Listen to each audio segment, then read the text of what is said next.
دیکھیے، سب سے پہلی بات یہ کہ دجال کا لفظ قرآن مجید میں کہیں نہیں آیا، بلکہ یہ جو مادہ ہے دجل، اس سے کوئی اور مشتق لفظ بھی نہیں آیا۔ اردو میں دجل کے معنی ہے فریب۔ دجالیت کا مطلب ہے ملمہ سازی، کسی چیز کی اصل حقیقت پر پردہ ڈال دینا، یا کسی چیز کو وہ بنا کر ظاہر کرنا جو وہ نہیں ہے، یہ دجالیت ہے۔ احادیث نبویہ میں البتہ دجال کا لفظ اور دجال کا تذکرہ 3 اعتبارات سے آیا۔ پہلی بات یہ کہ حضور نے خبر دی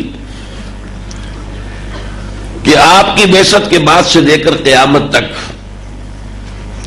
جھوٹے نبی پیدا ہوں گے 30، دجالون کذابون، جو دجال ہوں گے جھوٹے ہوں گے۔ میں آپ کو یہ حدیث سنا رہا ہوں، لا تقوم الساعة حتى يبعث دجالون کذابون قریب من 30 كلهم يزعم انه رسول اللہ۔ یہ بخاری اور مسلم دونوں کی حدیث متفق علیہ ہے۔ اس سے اوپر حدیث کا سند کے اعتبار سے کوئی درجہ نہیں ہے۔ متفق علیہ حدیث تقریباً اپنی سند کے اعتبار سے قرآن کی مساوی ہو جاتی ہے۔ حضور نے فرمایا کہ قیامت قائم نہیں ہوگی جب تک کہ بہت سے ایسے جھوٹے ملمہ ساز دجال پیدا نہ ہو جائے 30 کے قریب، جن میں سے ہر ایک یہ سمجھے گا کہ وہ اللہ کا نبی ہے۔ اور دوسری حدیث ہے وَإِنَّهُ سَيَكُونُ مِنْ أُمَّتِي، اور یہ آپ فرما رہے میری امت میں سے، میری امت میں سے کذابون 30 كلهم يزعم انه نبی اللہ وَأَنَا خَاتَمُ النَّبِيِّينَ لا نبی بعدی۔ یہ ابو داؤد اور ترمذی کی روایت ہے کہ میری امت میں سے 30 ایسے دجال کاذب کھڑے ہوں گے جو یہ سمجھیں گے کہ وہ اللہ کے رسول ہیں، حالانکہ میں نبی ہوں آخری اور میرے بعد کوئی نبی نہیں۔ تو ایک تو یہ آپ کو معلوم ہے کہ یہ دجال جو ہے خود حضور کے زمانے ہی میں شروع ہو گئے تھے۔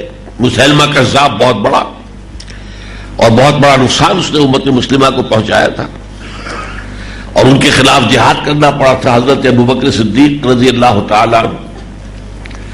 پھر ہمارے قریب کے دور میں بہاء اللہ ایران میں پیدا ہوا، غلام محمد قادیانی لعنت اللہ علیہما وہ بر اعظم میں پاکستان ہندوستان میں پیدا ہوا، بلکہ پاکستان میں پیدا ہوا، سرزمین تو پاکستان کی تھی۔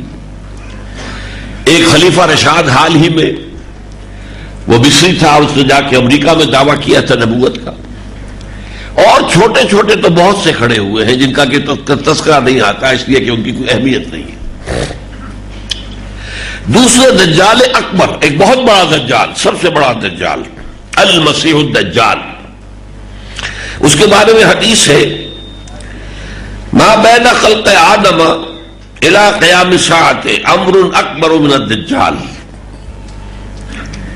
آدم کی تخلیق سے لے کر قیامت تک کے عرصے کے درمیان دجال سے بڑا فتنہ کوئی نہیں ہے۔ یہ مسلم شریف کی روایت ہے۔ دوسری روایت ہے انہ لم یکن نبی بعد نوح الا قد انذر الدجال قومہ۔ حضرت نوح علیہ السلام کے بعد کوئی نبی نہیں گزرا جس نے کہ اپنی قوم کو دجال کے فتنے سے خبردار نہ کیا ہو۔ وَإِنِّي أَنذَرْتُكُمُوهُ، اور دیکھو میں نے بھی تمہیں اس سے خبردار کر دیا ہے۔ یہ ابو داؤد ترمذی اور یہ حضرت ابو عبیدہ بن الجراح رضی اللہ تعالی عنہ سے روایت ہے۔ یہ دوسرا ذکر ہے جو آپ کو احادیث میں ملتا ہے۔ تیسرا ذکر ملتا ہے، یہ جو شخص معین ہے اس کے بعد آپ کی احادیث متعدد ہیں جس سے معلوم ہوتا ہے کہ دجالی فتنے سے نجات پانے کے لیے، بچنے کے لیے، حفاظت میں رہنے کے لیے سورہ کہف کی تلاوت اور اس پر تدبر اور اس پر غور و فکر جو ہے وہ بہت مفید ہے۔ یہ 4 صحابہ سے یہ احادیث مروی ہیں، ابو سعید خدری، ابو الدرداء، ابن عمر، ابن عباس رضی اللہ تعالی عنہ،